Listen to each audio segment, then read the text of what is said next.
upang sila ay pagpasibig ng Kristiyano.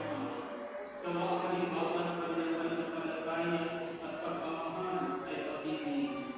Sa mga sandali ng kagalaman, magsaya naman, kasama sila sa oras ng aktiba.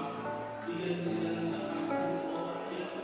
Ipagkalugod ng Panginoon ang nagpapagalan at pahalagahan sila palagi ng iyong pagkalan. Gawin ang halimbawa at panalangin sa Jose ay magbigay ng inspirasyon sa kanila sa isang buhay ng kanilang pasyon ng naikakapahan. Ito ay aming dalangin sa pamamagitan ni Kristo, aming Panginoon.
Kasi sila pinakikita ko na mga batang-bata pa nagsisimula.